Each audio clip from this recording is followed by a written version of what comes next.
안녕하세요. 사연을 부탁해입니다. 오늘의 사연을 소개하겠습니다.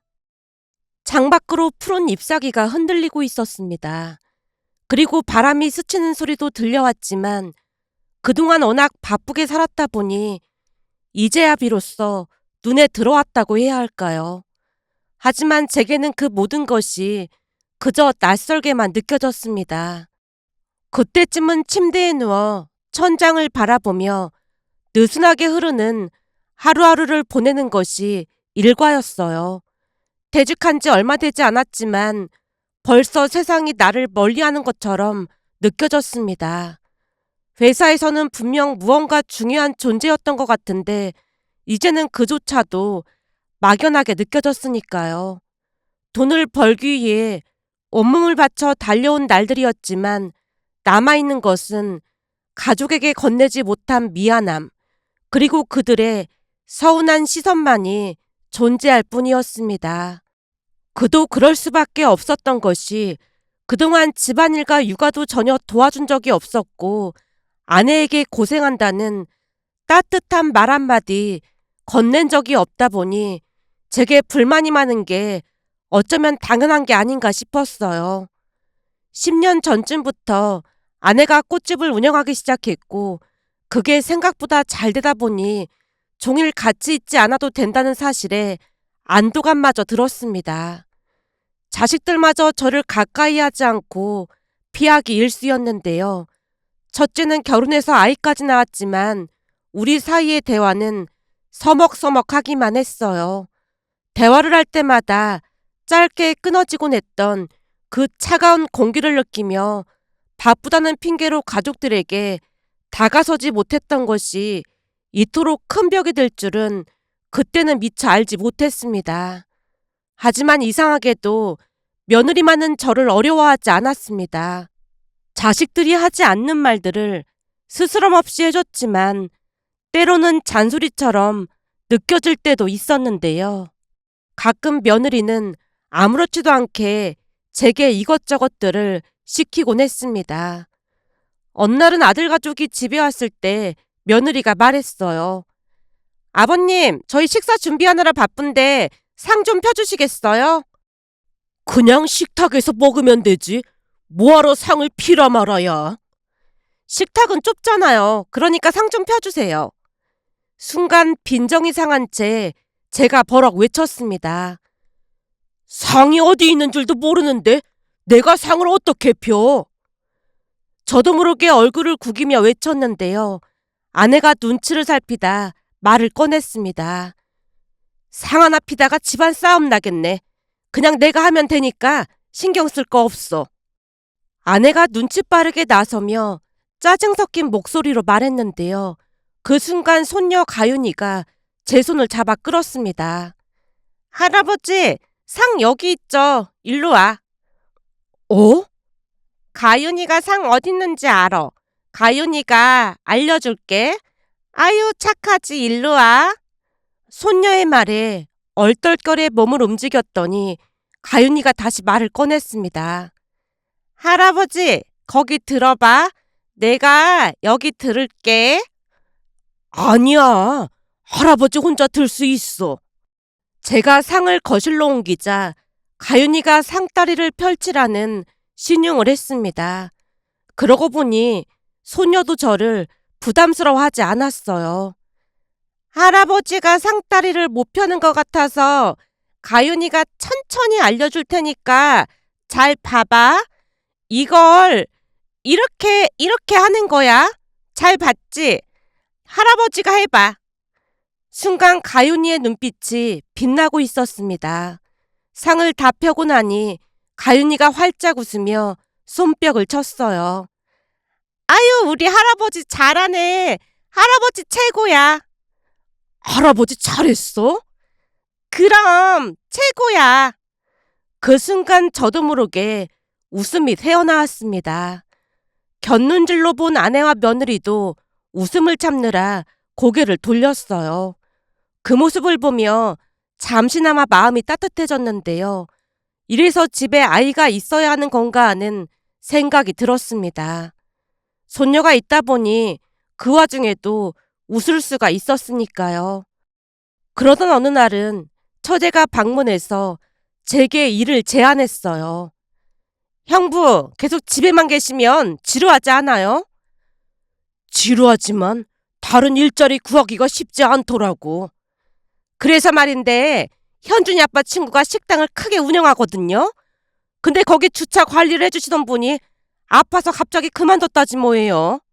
이 주차 관리라는 게 쉬운 일 같아 보이지만 가끔은 손님들 차도 주차해줘야 하다 보니 믿을 만한 사람을 찾고 있나 보더라고요. 얼마 전에도 사람을 잘못 뽑아서 주차하다가 손님 차 긁고 난리가 났었다 보니 믿을 만한 사람을 뽑고 있다고 하길래 형부가 해보는 게 어떻겠냐고 넌지시 말을 꺼내길래요. 형부도 집에서 지루하게 있는 것보다 그게 낫지 않을까 싶어서요. 동서가 나를 추천했단 말이야? 추천이라기보다는 그냥 형부가 떠올랐다는 말인 거죠. 처제 말에 약간 빈정이 상할 수밖에 없었는데요. 그래도 제가 중견기업 임원까지 했던 사람인데 하는 생각이 머릿속을 가득 메우고 있었거든요. 거기다 평소 동서는 제가 임원이라는 것에 가끔 질투의 말을 했던지라 일부러 더 그러는 건가 하는 못난 마음도 들었습니다. 결국 제가 싸늘한 표정으로 대답했어요. 동서 마음은 고마운데 나도 일자리 알아보고 있는 중이니까 신경 쓰지 말라고 해. 제가 방으로 들어가서 쾅하고 문을 닫자마자 거실에서 처제의 불만스러운 목소리가 들려왔는데요.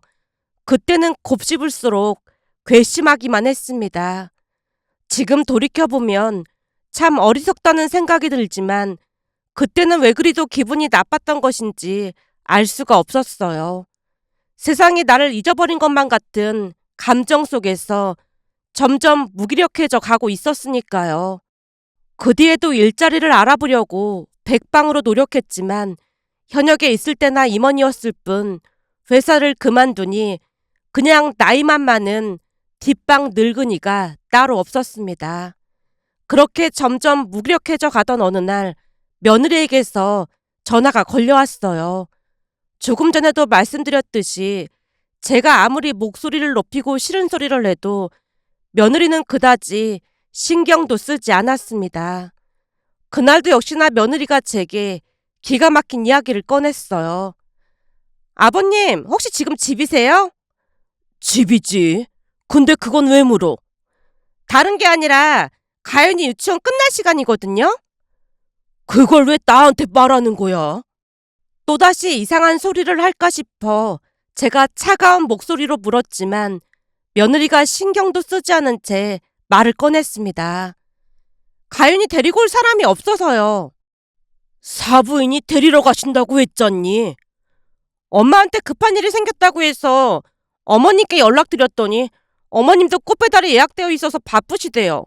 그래서 말인데 아버님이 가윤 좀 데리고 와주시면 안 될까요? 며느리 말에 어이가 없어서 실수를 터뜨리다가 다시 말을 꺼냈습니다.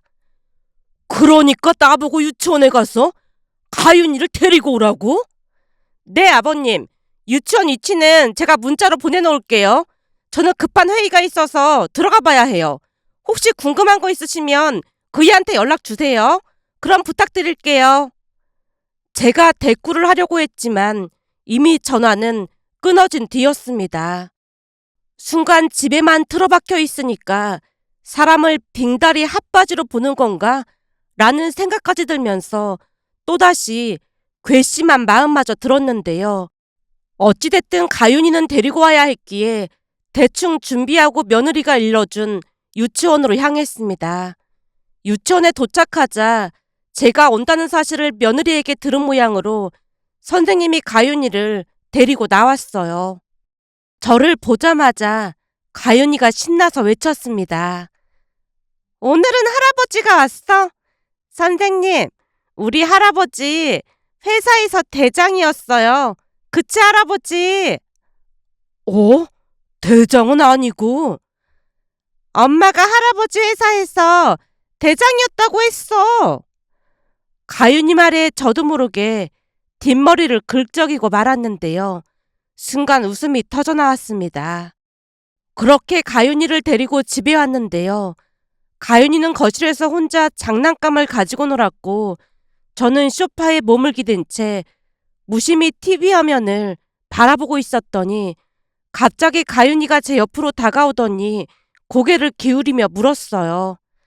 할아버지, 다시 회사 안 나가? 잠시 침묵이 흐르고 제가 담담하게 대답했습니다. 가야 하는데 불러주는 곳이 없어서 할아버지가 많이 슬프다. 가윤이의 눈높이에 맞춰 속내를 털어놓자 가윤이가 잠시 생각에 잠기더니 갑자기 기가 막힌 말을 꺼냈어요. 그럼 그렇게 있지 말고 집 청소해. 가윤이의 말에 놀란 표정으로 물었습니다. 집 청소를 하라고? 응, 엄마가 그랬는데 집이 깨끗해야 머릿속도 깨끗해진다고 했어. 집이 이래서 할아버지 머리도 복잡한 거야. 그러니까 일어나서 청소도 하고 빨래도 해야지. 가윤이가 제 손을 꼭 잡더니 청소기 쪽으로 이끌었습니다. 그렇게 어쩔 수 없이 청소기를 돌리기 시작했는데요. 그것만이 아니었어요. 가윤이가 또다시 제 등을 가볍게 밀며 말했거든요. 할아버지, 세탁기도 돌려야 해. 가윤이 말에 당황한 채 대답했어요. 할아버지는 세탁기 어떻게 돌리는지 몰라. 가윤이가 고개를 갸우뚱하며 물었어요. 할아버지는 나보다 나이도 많은데 그걸 왜 몰라? 제가 살짝 빈정상한 목소리로 물었어요. 그럼 너는 세탁기 돌릴 줄 알아? 그러자 가윤이가 팔짱을 끼며 자신만만하게 세탁기 사용법을 설명해줬어요. 자, 여기에 이걸 넣고 전원을 누른 다음 표준 선택, 그리고 시작. 봐, 별거 아니지? 가윤이의 말을 차근차근 들으며 다시 물었습니다. 가윤이는 이걸 어디서 배웠어? 엄마가 하는 거 재미있어서 구경하다가 배웠지. 엄청 쉬워. 할아버지도 해봐. 그렇게 가윤이 덕분에 어렵지 않게 세탁기를 돌렸고 그날 우리는 함께 집안 청소도 했습니다. 그리고 신기하게도 집이 깨끗해지자 마음도 한결 가벼워졌어요. 저녁에 아내가 퇴근해 집에 들어왔을 때 문을 열자마자 깜짝 놀란 얼굴로 제게 물었어요. 설마 당신이 집 청소한 거야? 쑥스러워서 머뭇거리다가 대답했습니다. 나 혼자 한 건 아니고 가윤이랑 같이 했어. 아내가 가윤이 이름을 듣자 더 놀란 듯 다시 물었어요. 가윤이랑? 설마 당신이 가윤이도 데리고 온 거야? 며느리가 급하다고 전화했길래 내가 다녀왔지 뭐. 제가 머리를 긁적이며 대답했는데요. 곁눈질로 보니 아내가 한박웃음을 짓고 있었습니다. 집 청소랑 설거지는 내가 다녀와서 하려고 했는데 뭐하러 했어. 여전히 입가에 미소를 가득 머금고 아내가 주방으로 향하던 발걸음을 돌려 세탁실 문을 열어보고는 다시 깜짝 놀랐어요. 당신 설마 세탁기도 돌린 거야? 빨래가 있길래 겸사겸사 돌렸어. 세탁기 사용법도 모르잖아. 근데 어떻게 한 거야? 가윤이가 알려줬어. 가윤이가 알려주다니. 집에서 사부인이랑 며느리가 하는 거 유심히 지켜봤던 모양인지 이걸 눌러라 저걸 눌러라 그러면서 알려주더라고. 제 말에 아내가 한참을 웃다가 말했습니다. 참 별일이 다 있네. 오늘 힘들었는데 당신 덕분에 피로가 싹 가시는 것 같아. 오늘 고생했으니까 오랜만에 당신 좋아하는 닭볶음탕 해줄까? 아내는 평소에 별로 말을 많이 하지 않았는데 그날따라 유난히 말이 많았습니다. 그러다 보니 저도 덩달아 기분이 좋아져서 아내에게 제안을 했어요. 오늘은 오랜만에 외식할까? 당신 좋아하는 회 먹으러 가자고. 당신 외식 안 좋아하잖아. 괜찮겠어? 제가 앞장서자 아내가 곧장 따라 나왔는데요. 그날 우리는 오랜만에 회를 먹고 소주도 한 잔씩 마셨습니다.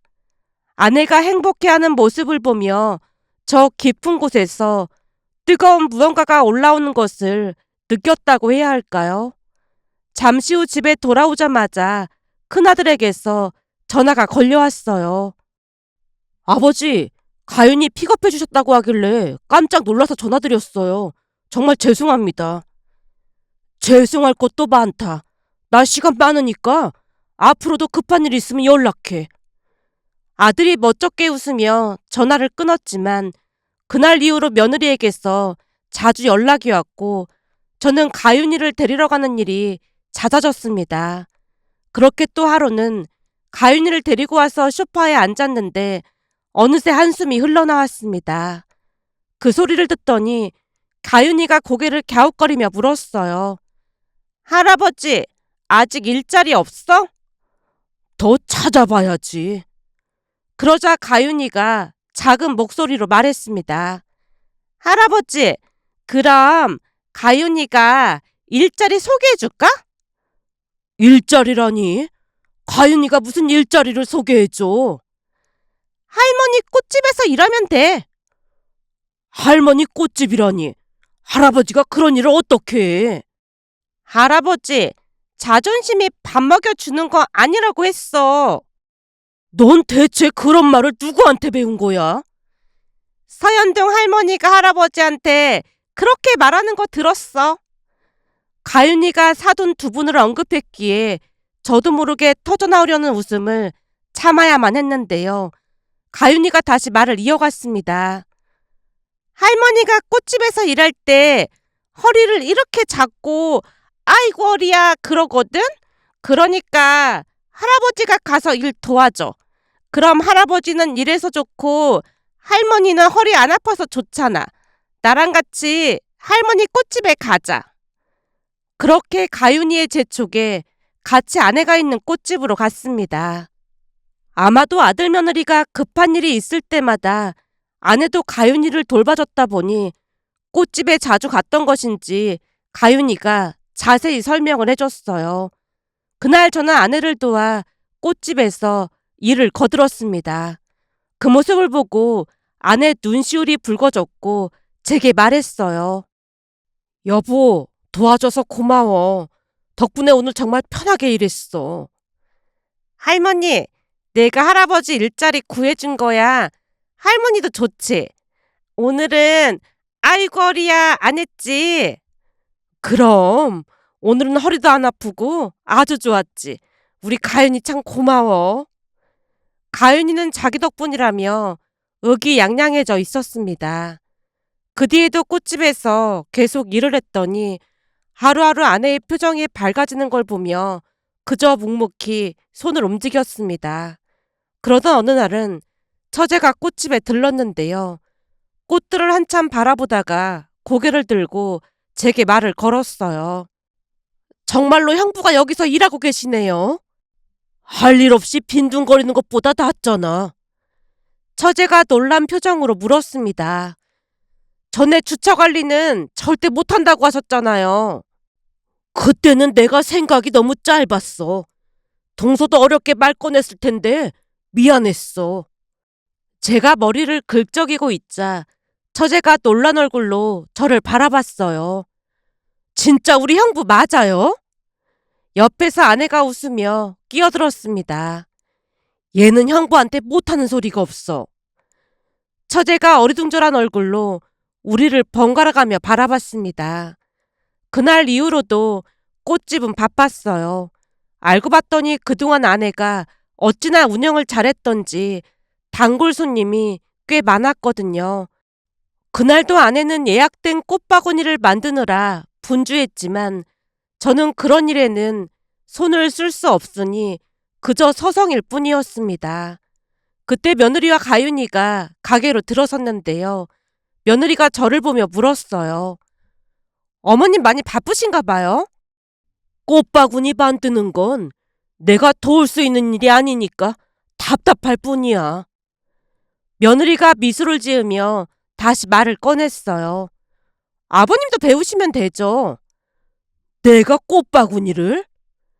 제가 놀란 표정으로 묻자 며느리가 웃으며 고개를 끄덕였습니다. 배우면 못할 게 뭐가 있겠어요. 사실 요즘 부모님께 아버님 얘기를 자주 했더니 엄마가 아빠를 얼마나 나무라든지 몰라요. 사돈을 왜 나무라? 그 말을 듣자마자 가윤이가 외할머니 흉내를 내며 말을 꺼냈어요. 아이고 내 팔자야. 당신도 사돈 좀 닮아봐. 서현동 할머니가 그렇게 말했어. 그래서 서현동 할아버지가 삐쳤어. 가윤이가 흉내를 내는 모습에 웃음을 참으려 애쓰다가 결국 웃음이 터져나왔는데요. 며느리도 간신히 웃음을 참으며 말했습니다. 어머님한테 배우면 가장 좋긴 하지만 부부끼리는 뭘 가르쳐주고 배우는 거 아니라고 하잖아요.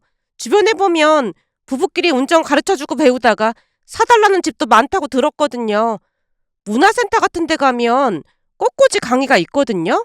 제가 알아봐 드릴까요? 조금 망설이다가 고개를 떨구며 대답했어요.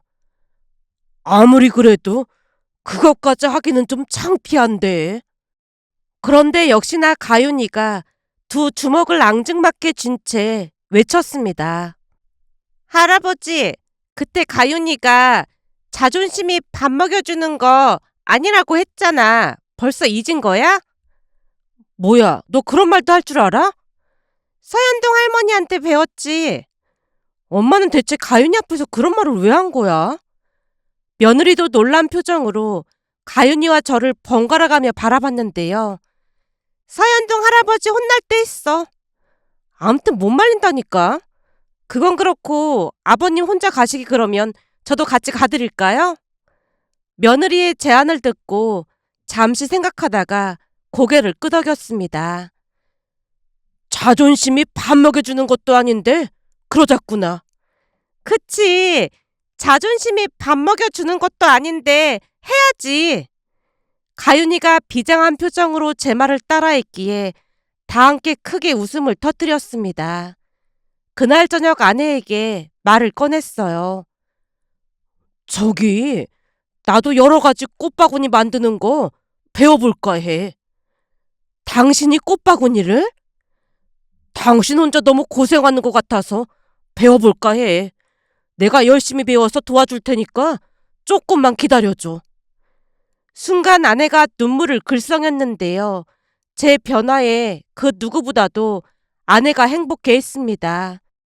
그 뒤 며느리와 가윤이까지 데리고 문화센터에 꽃꽂이를 배우러 다녔는데 어느새 저는 그곳에서 유명 인사가 되어 있었어요. 강사님뿐만 아니라 다른 수강생들도 우리를 신기하게 바라봤으니까요. 특히 가윤이 덕분에 수업 내내 웃음이 끊이질 않았습니다. 조용히 있겠다고 약속을 하고 강의실에 같이 들어갔지만 제가 꽃바구니를 완성할 때마다 가윤이가 제 등을 토닥이며 말했어요. 아이고 우리 할아버지 잘하네. 우리 할아버지께 제일로 예뻐. 가윤이의 말에 여기저기서 웃음소리가 터져나왔습니다. 시간이 흐르면서 저도 혼자 문화센터를 다닐 수 있을 정도가 됐기에 가윤이 손을 잡고 자랑스레 문화센터에 다녔는데요. 어느 날 가족들과 식사를 하던 중 가윤이가 입을 열었어요. 오늘 문화센터에서 할아버지가 또 대장 됐어. 대장이라니? 며느리가 묻자 가윤이가 자랑스러운 표정으로 대답했어요. 선생님이 할아버지가 제일 잘한다고 대장하라고 했어. 그래서 다음 주에 우리 다 같이 밥 먹으러 가기로 했어. 조금 머쓱해진 채 제가 말을 덧붙였습니다. 그게 회식이라고 해야 하나? 내가 회장된 기념으로 밥을 산다고 했거든. 엄마, 회장이 대장인 거지. 가윤이가 다시 묻자 며느리가 웃으며 대답했어요. 그럼 대장이지. 며느리 말에 가족 모두 함께 크게 웃었는데요. 가윤이가 다시 말을 꺼냈습니다. 그리고 어떤 할머니가 할아버지한테 잘생기고 멋지다고 했어. 아니, 감히 어떤 여자가 내 남편한테 그런 소리를 했어? 아내가 버럭했지만 가윤이가 아랑곳하지 않고 말을 이어갔어요. 그 할머니가 할아버지랑 같이 사는 할머니가 엄청 부럽다고도 했어. 뭐야, 그런 소리도 했단 말이야? 아내의 말에 가윤이가 계속 이어서 말했습니다. 근데 할아버지가 우리 아내는 꽃보다 예뻐서 보고만 있어도 행복하다고 했어. 그 순간 제가 헛기침을 하며 얼굴이 붉어졌는데요. 아내가 세상을 다 가진 표정으로 웃고 있었습니다. 그 뒤 시간이 지나 웬만큼 아내를 도울 정도가 되었기에 아내도 많이 고마워했어요. 그러던 어느 날은 며느리가 말을 꺼냈습니다. 조금 있으면 어머님 생신이라 여행 보내드릴까 해요. 여행은 무슨 여행이야. 두 분 같이 여행 가신 지 한참 되셨다고 들었거든요. 가서 즐겁게 지내다 오세요. 며느리가 여행사에 예약을 해줬고 고마운 마음에 아내와 함께 여행을 떠났는데요. 그곳에서 아내가 놀라운 말을 꺼냈습니다. 사실은 당신이 새로운 일자리 구하면 결혼하자고 말하려고 했어. 결혼이라니? 이혼은 하지 않으면서 부부가 서로 간섭하지 않고 독립적으로 살아가는 뜻이라고 하던데 그동안 당신이랑 사는 게 참 만만치 않다고 생각했거든. 그러다 보니 내 인생은 뭔가 싶은 생각도 들면서 내 인생을 찾아가야겠다 싶은 생각을 했었는데 어느 날 당신이 집 청소랑 빨래까지 직접 해놓은 거 보면서 많은 생각을 하게 됐어. 거기다 그 뒤에도 당신이 변하려고 많은 노력을 했고 말이야. 그러다 보니까 결혼하고 싶은 생각이 싹 다 사라졌지 뭐야. 아내의 눈에 눈물이 그렁그렁 맺혀 있었는데요. 그동안 아내가 얼마나 힘들었을지 생각하니 제 눈에도 눈물이 핑 돌았습니다. 여보, 그동안 나 때문에 많이 힘들었지? 앞으로도 내가 열심히 노력해 볼게. 더 노력할 필요도 없고 지금처럼만 해주면 나는 소원이 없겠어. 알았어. 앞으로는 내가 평생토록 공주처럼 모시고 살게. 제 말에 아내가 큰 소리로 웃음을 터뜨렸습니다. 그 순간 가윤이의 말이 머릿속을 스쳐 지나갔습니다. 할아버지, 자존심이 밥 먹여주는 것도 아닌데 그냥 해. 우리 예쁜 손녀 덕분에 제 인생이 변했다고 해도 과언이 아닌데요. 이 자리를 빌려 가윤이뿐만 아니라 가족들에게 고마운 마음을 전하고 싶어 이렇게 글 보내봅니다. 오늘의 사연은 여기까지였습니다. 즐겁게 보셨다면 구독, 좋아요 부탁드립니다. 고맙습니다.